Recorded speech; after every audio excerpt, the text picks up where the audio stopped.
खबरें जो आपको सीधे जोड़ती हैं हमसे, जिनका आपकी जिंदगी पर होता है सीधा असर।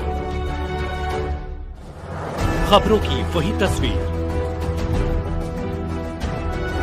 बिना बदले बिना डरे, जज्बा सच का लिए, सच दिखाते हैं। सूरत शहर के वराछा इलाके में स्थित कामनाथ महादेव मंदिर में 1000 लीटर दूध की भांग बनाई गई और शिवलिंग पर भांग चढ़ाई गई। फागुन माह के कृष्ण पक्ष की चतुर्दशी तिथि को महाशिवरात्रि का त्योहार मनाया जाता है। शिव भक्तों के लिए महाशिवरात्रि का त्योहार बहुत महत्वपूर्ण है। इसी तरह सूरत शहर के वराछा क्षेत्र में कर्मनाथ भी है।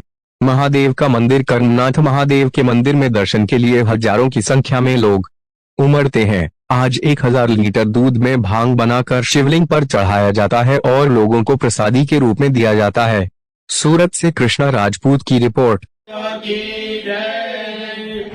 बापू आपનું નામ?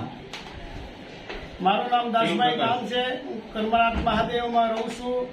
કાયમ જે થઈ સેવા કરું છું। અમારે 1000 લીટર આજે દૂધનો અમે અભિષેક ભાંગ બનાવી છે અને આજથી શરૂ થાય કે કાલ સવા લગન અમારે ભાંગ ચાલુ રહે। સબ સ્વયંસેવકોને અને ગ્રામજનો સુરતવાસીને સબને અમારે તરફથી પ્રસાદ બધાને અમે આપી છે અને બધાની તન મન ધનથી સેવા કરે છે।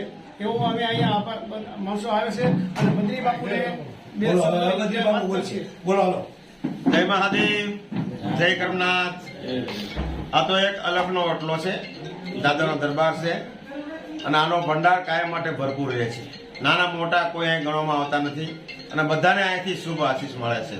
અમારો એક ધ્યેય એવો હોય છે કે જે અહીંયા આવે અને એને પ્રેમથી દર્શન થાય, પ્રેમથી પ્રસાદ મળે અને રૂડા ફર્સ્ટ ક્લાસ આશીર્વાદ લઈને જાય।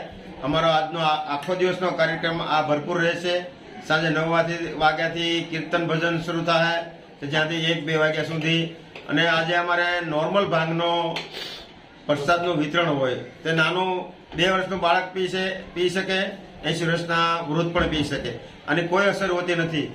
ભાઈ ખુદ દાદાને અભિષેક કરી અને પછી અમે હવે અત્યારે અભિષેક થઈ ગયો તો અત્યારે ભાંગનું વિતરણ કરવાનું ચાલુ કરશું અને અમે આપણા ટ્રસ્ટી મંત્રી શ્રી જયંતિભાઈ રામોલિયાને વિનંતી 2 શબ્દ કહે।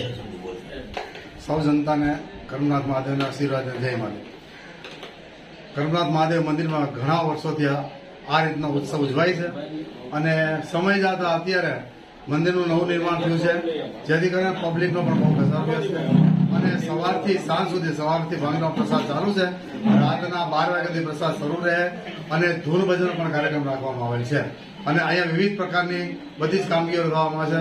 સામાજિક કાર્યો, ધાર્મિક કાર્યો થાય છે, પછી કોઈ પણ રોગ હોય એના માટે નિદાન કેમ્પ થાય છે, એટલે વગેરે વગેરે પ્રવૃત્તિ કરવામાં આવે છે જે જનતાને ફાયદાકારક હોય છે। એના માટે એક આ મંદિર નથી પણ એક સામાજિક સંસ્થા પણ છે। જય મહાદેવ।